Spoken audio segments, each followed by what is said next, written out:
Thank you.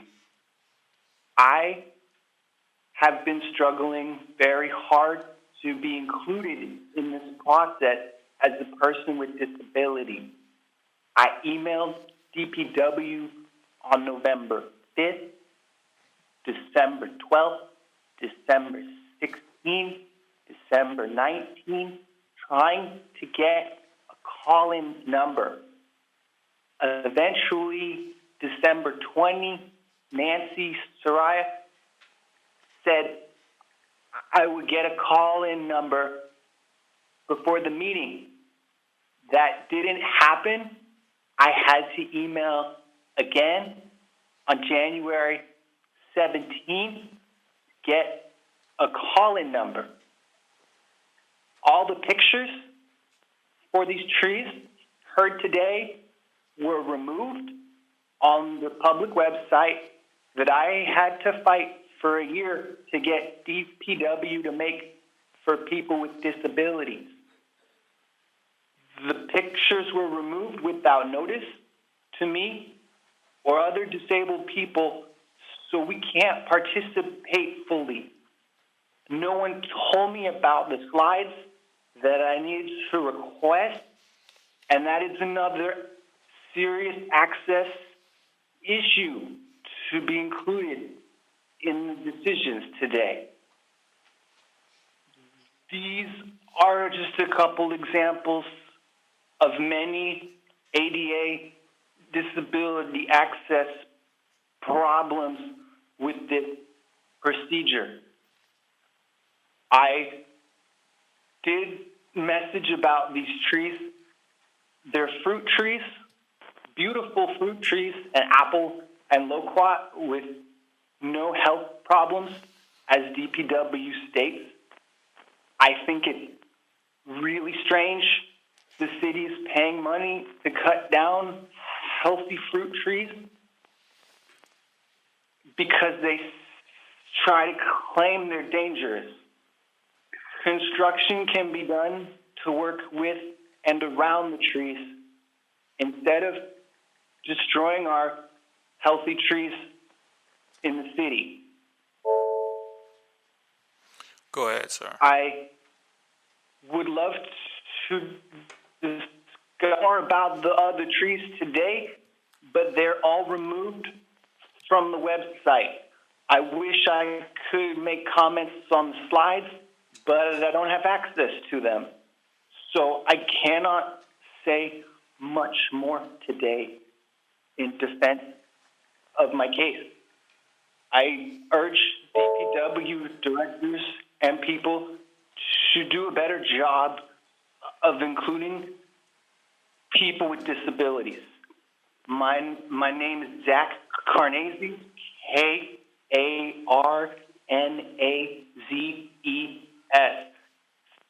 Thank you for your time. Thank you very much, sir. You may stay on the line until the item closes. Public Works, anything further to add? Is there anyone from the public that has anything they would like to add to this item? Please step forward to the microphone and state your name for the record.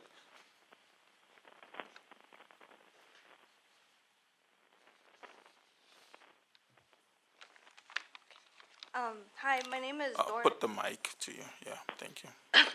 My name is Doris, and I'm currently 17 years old and a senior at Galileo High School, as well as a resident at 1501 Quinn Street. I'm here because I want to oppose the removal of the trees on 1501 Quinn Street. Sorry. These trees are really important to me, even though it's kind of funny how trees can be important, but my mom planted these trees when I was still in her belly, and these were the seeds that she ate from her apple. And when I was in 5th grade, I had a cough that lasted 2 or 3 years, and I went around trying to find medicine. I went to the doctors, I went to my pediatrician, I went to herbalists, but no one could.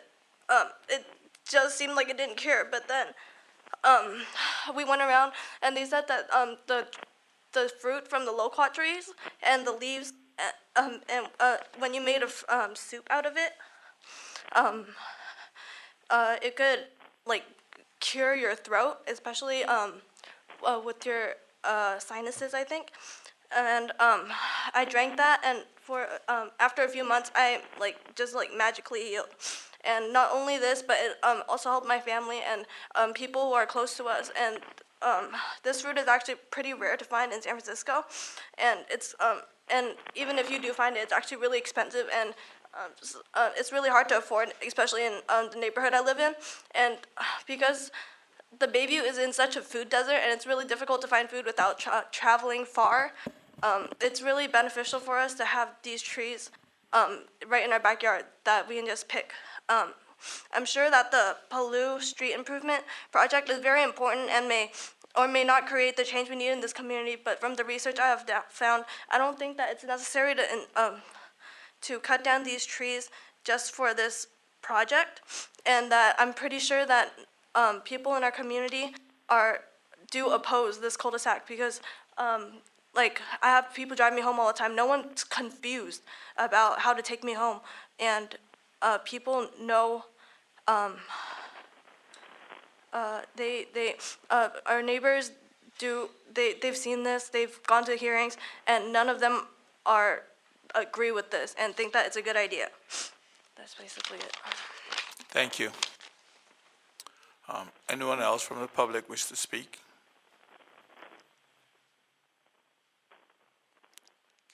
State your name for the record, please. My name is Josh Klipp. I just want to acknowledge how much guts it took for her to stand up and ask for that. And also, I would like to say, we're going to have a lot of design projects that are coming up in front of you tonight.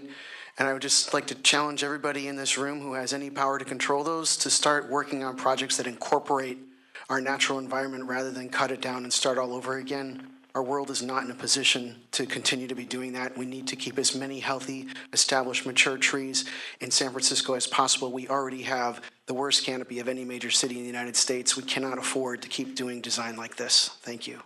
Thank you. Yes, sir. Please step to the mic and state your name, please.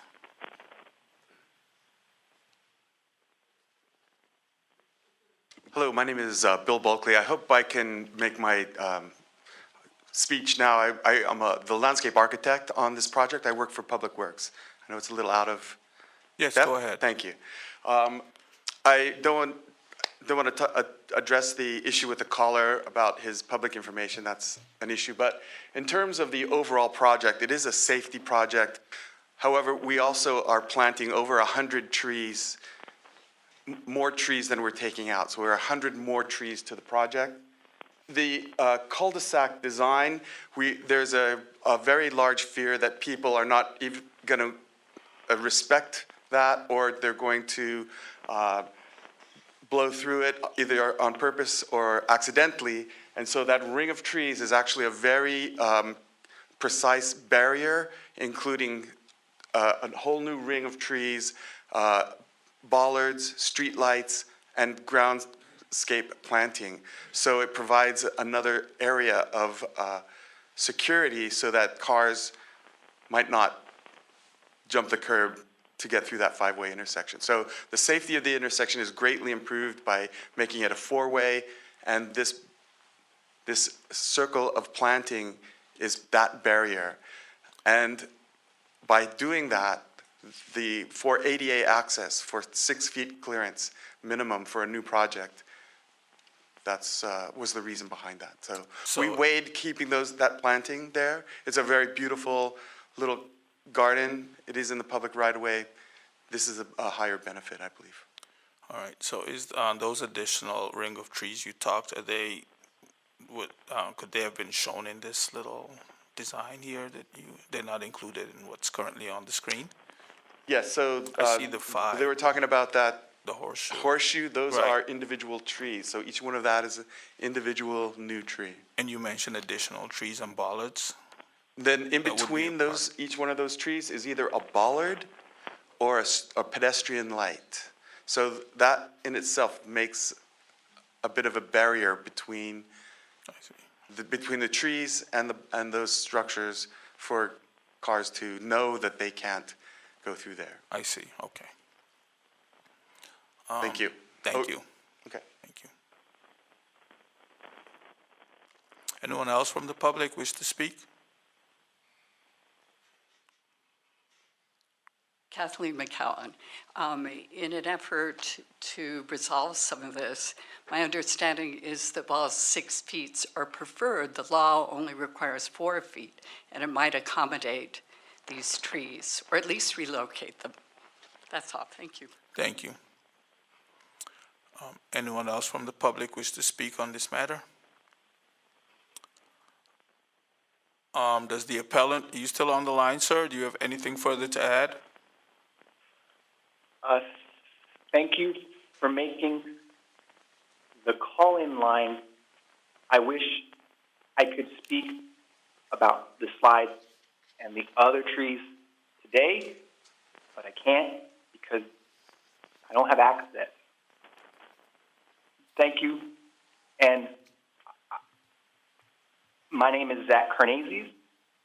Thank you for letting me speak. I hope disabled people can be included more in the future. Thank you very much, sir.